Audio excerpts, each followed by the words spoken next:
Hello everybody, I am Dr. Ruhi Bakhare and today we will be having a look into marketing communication.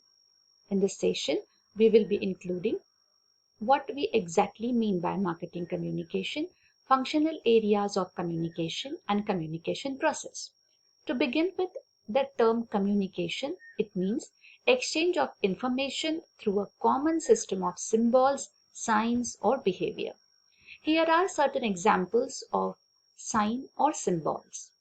Just have a look into these things which we observe in our day-to-day life at different places, which do communicate us different things at the same time, but they do have the same understanding.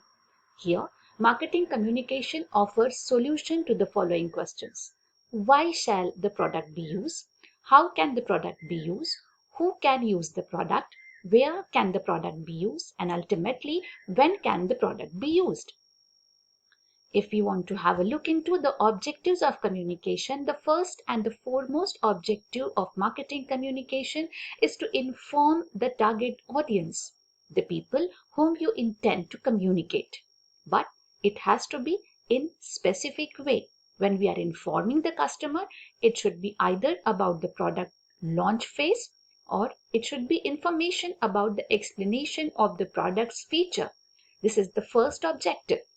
The second objective could be reminding the customer about the product, its sales growth, and its competitive positioning, so that this information should help the customer in reinforcing the stimuli to take the expected decision, the desired decision to buy the product.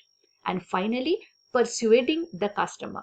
Persuading is done at the phase where the product has achieved the maturity level. It is the place or the phase wherein it appeals to the customer's memory. It is the place where the customer is very, very brand specific.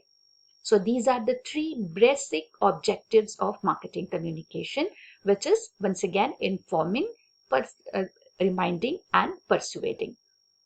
And when we talk about the marketing communication mix, it comprises of all these types. To start with, the first one is the sales promotion.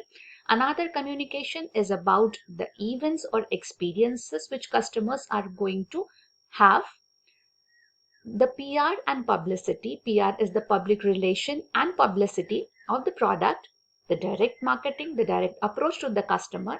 Some kind of interactive sessions made with the customer, and the process of personal selling.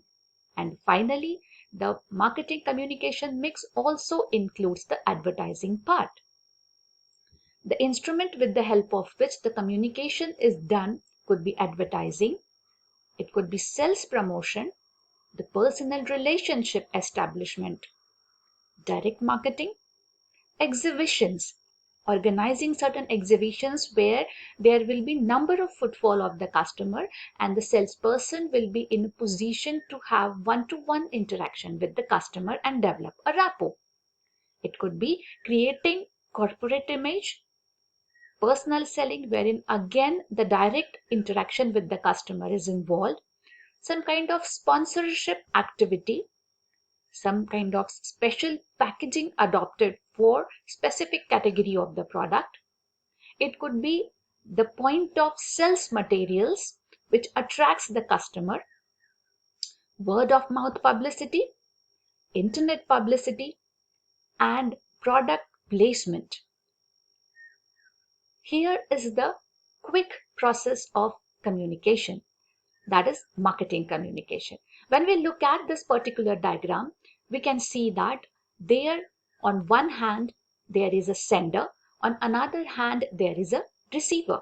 When we talk about a sender, he plans the process of communication, he decides the message what has to be communicated to the customer, he encodes it in language or in the form of some signs or symbols and transmits the message to the customer through some kind of communication channel. And the ultimate customer, the receiver who is at the another end of the process, he receives the information, and in order to receive the information he has to decode it first.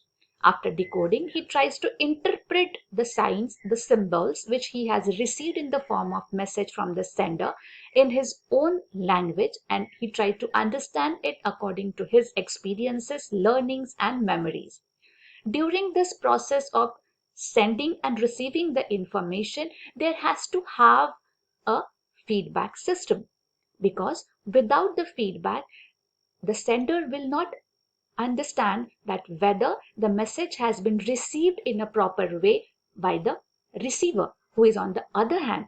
And he also understands, rather both the party equally understand, that none of the communication process is completed without the proper feedback system. And during this process, there is always the noise. This noise is the barrier to the communication.